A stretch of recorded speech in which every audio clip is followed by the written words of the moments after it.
Eh bien, écoutez, mesdames et messieurs, je suis ravi et c'est avec un grand plaisir que je vous accueille dans cet hémicycle, au nom, bien sûr, du président, M. Delevoye, qui est passé, mais qui avait des obligations déjà antérieures, mais également au nom de l'ensemble du Conseil économique et social et environnemental. Vous êtes ici dans l'hémicycle du Conseil économique et social. C'est un lieu de débat, de confrontation, mais également d'écoute. Votre initiative, les États généraux de la douane, y trouve tout naturellement sa place. Alors bien sûr, il y a plusieurs personnalités qui ont soutenu votre initiative, qui ont interpellé le Conseil. Je pense notamment au maire d'Annecy, M. Rigaud. Je pense à Mme Balalou, qui est conseillère ici. Mais je pense aussi à Pierrette Rosemary et Fabienne Cru, qui ont œuvré de façon significative pour créer les meilleures conditions de vos travaux aujourd'hui.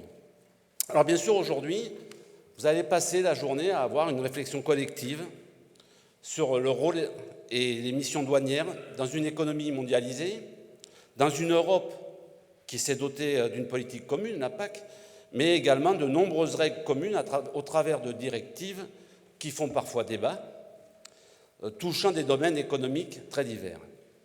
Alors des questions sont posées. Comment mieux accompagner les entreprises dans leurs activités d'importation et d'exportation en personnalisant le conseil, en développant des procédures adaptées, en simplifiant les formalités?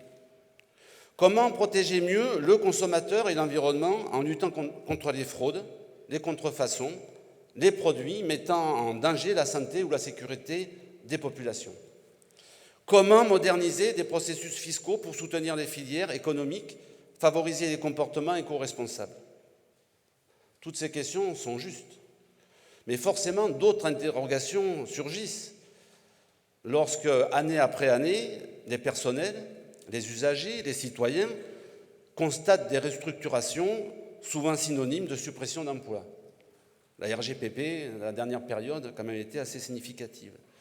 Donc, comment remplir et mieux développer ces missions d'intérêt public, ces missions de service public? Les organisations syndicales des douanes ont lancé un débat en région largement ouvert aux professionnels, aux associations, à la presse, pour réfléchir ensemble à l'avenir des missions douanières, créer des convergences, échanger sur des enjeux qui sont des enjeux de société. Donc le CESE accueille aujourd'hui avec beaucoup d'honneur et de plaisir ce grand débat. Il ne peut que s'en honorer. Mais j'aimerais vous donner très rapidement quelques éléments pour que vous sachiez un peu comment ici, ce qu'on y fait et comment on essaye de le faire. Donc vous êtes ici au Conseil économique, social et environnemental. C'est la 3e Assemblée constitutionnelle de la République française qui a un titre consultatif. C'est donc ici que tous les 15 jours, dans cet hémicycle, se réunissent ces 233 conseillers qui sont issus de 18 groupes. Ces 18 groupes allant des organisations syndicales aux organisations patronales, les artisans, les associations, les environnementaux, les mutualistes et coopératives. Enfin, moi, je ne développe pas tout, je vous renvoie sur le site du Conseil économique et social qui est très bien fait et sur les plaquettes que vous trouverez à droite à gauche en sortant qui expliquent un peu plus le fonctionnement. Donc lorsque nous sommes dans cette enceinte tous les 15 jours, nous travaillons sur des avis. Ces avis ont été travaillés durant plusieurs mois dans des sections. Alors les sections, ce sont des formations de travail du Conseil. Chaque section est composée de 27 à 30 conseillers qui sont désignés par le bureau du Conseil sur proposition des différents groupes. Donc le gouvernement peut également appeler à siéger pour une période et une mission déterminée des personnalités choisies en raison de leurs compétences. On appelle ça les membres associés, ils sont 72, donc ils participent aux travaux dans les sections, mais ils ne peuvent pas voter, ils ne participent pas aux séances plénières. Donc les sections sont chargées de préparer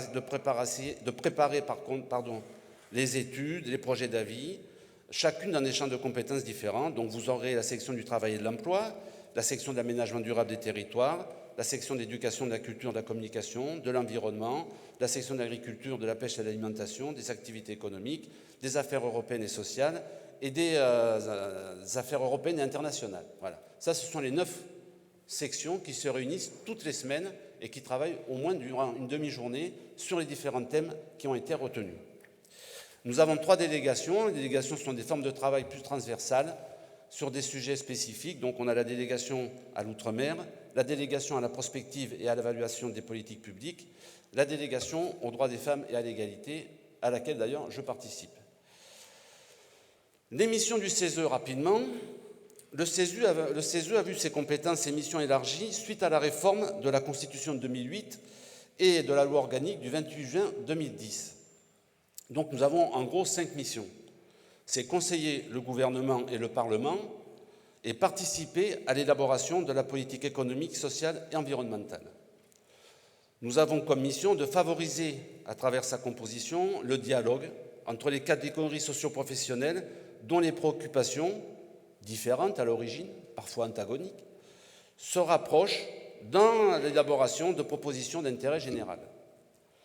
Nous avons comme mission de contribuer à l'évaluation des politiques publiques à caractère économique, social et environnemental.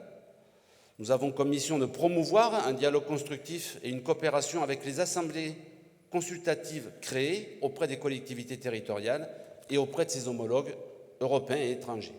Donc, par exemple, on travaille beaucoup avec le Conseil économique et social européen, notamment autour de la stratégie de l'Union européenne 2020, où là, nous avons des échanges tous les 6 mois. Et enfin, contribuer à l'information des citoyens. Le Conseil est donc composé de 233 membres. Nous sommes mandatés, désignés par nos organisations respectives et nommés par le Premier ministre pour un mandat de 5 ans. Voilà vite fait. Les méthodes de travail du CESE, donc nous avons les différents rapports et avis et études que nous produisons. Elles résultent soit d'une demande du gouvernement, donc nous sommes saisis, nous avons une saisine gouvernementale, soit d'une demande du Parlement, une saisine parlementaire, soit de notre propre initiative, donc ce sont les autosaisines, lorsque nous considérons que nous devons appuyer sur un sujet pour éclairer, en tout cas contribuer à donner des éléments de réflexion et d'intervention auprès du gouvernement. Le CESE peut également maintenant être saisi par voie de pétition de toute question à caractère économique, social et environnemental. Cette pétition doit être signée par au moins 500 000 personnes majeures et donc être adressée. Après, c'est le bureau qui statue de la recevabilité en fonction d'un certain nombre de critères qui sont définis. Donc vous voyez que votre place, elle est tout naturellement ici. La démarche que vous avez engagée dans le cadre de vos états généraux, d'échanges, de débats dans la diversité, mais également un certain nombre de vos préoccupations ne sont pas absentes des avis et travaux que nous rendons et des propositions que nous formulons auprès du gouvernement. Par exemple, dans la dernière période, nous nous sommes prononcés sur le financement de la transition écologique. Si la fiscalité environnementale n'était pas le cœur du sujet, elle n'a pas été forcément absente des réflexions et propositions du Conseil. Nous avons également voté un avis sur la biodiversité. Dans cet avis, nous mentionnons que les capacités d'intervention et de contrôle des services publics doivent être préservées. Et tout récemment, nous avons adopté un avis sur les moyens et la gouvernance de la mer, où là encore, la capacité d'intervention de l'État au travers de ses services intervenant en mer a été relevée. Voilà. Donc vous voyez que dans les avis, vous pourrez retrouver un certain nombre de préoccupations qui sont les vôtres. En tout cas, je me répète peut-être, mais en tout cas, on est très heureux de vous accueillir ici. Ça correspond vraiment à la philosophie un peu du travail que nous essayons de faire dans cette institution. Donc je vous souhaite à toutes et à tous une journée de travail efficace, j'en doute pas. Et je serai obligé de partir, j'aime pas ça, mais c'est comme ça, parce que je vais être à 15h à Gabaret, dans les Landes, pour assister à des obsèques. Donc ça va être ric-rac. Voilà. Donc merci et bonne journée à vous tous.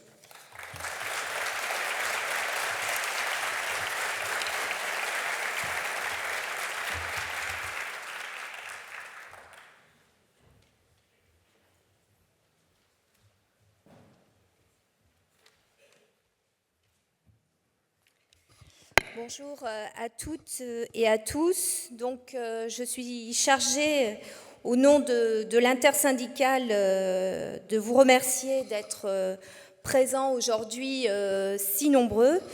Cette participation en dit long sur l'intérêt que suscite cette initiative.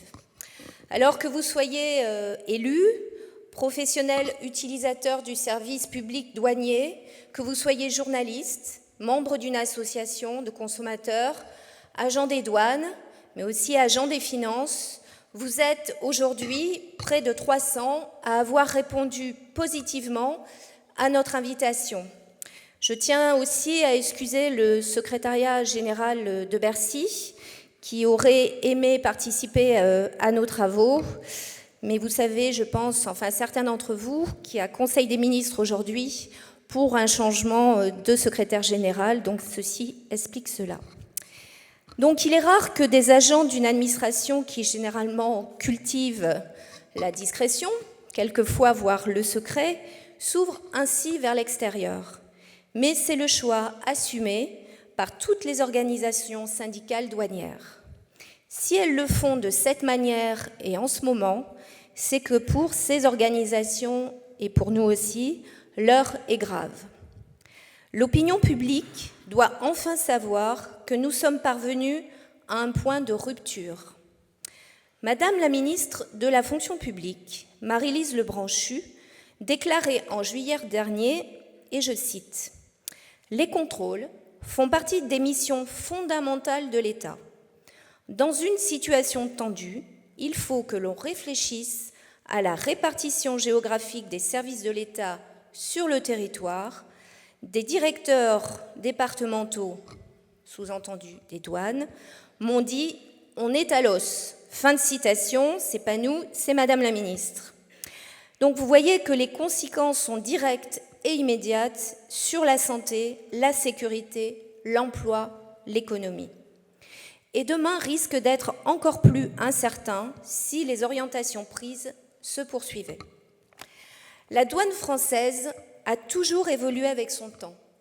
Elle n'a probablement jamais connu des bouleversements aussi importants depuis ces 20 dernières années. Qu'il s'agisse de la mise en œuvre du marché unique, de l'élargissement progressif de l'Union jusqu'à 28 membres, de l'absorption du secteur des contributions indirectes, de la suppression du quart de ses effectifs, de la généralisation des technologies de l'information et de la communication. Oui, les services douaniers ont été bouleversés en profondeur. Sans prétendre être exhaustive, impossible de passer sous silence l'accélération de la mondialisation avec l'explosion des échanges, la désindustrialisation de l'Europe et le développement exponentiel du fret aérien, en particulier du fret express, et du fret maritime, désormais totalement conteneurisé, ou presque, pour les produits industriels. Et pourtant, la présence des douaniers sur le terrain pour effectuer des contrôles semble inversement proportionnelle à leur présence dans les médias à l'occasion de saisies spectaculaires de drogue ou de contrefaçon. Nous savons cependant que certaines missions sont généralement très méconnues du grand public, au point que beaucoup de nos concitoyens pensent que la douane est rattachée au ministère de l'Intérieur plutôt qu'au ministère des Finances. L'ensemble des organisations syndicales douanières a donc choisi de lancer un véritable débat sur l'avenir de la douane, de ses missions et de ses moyens.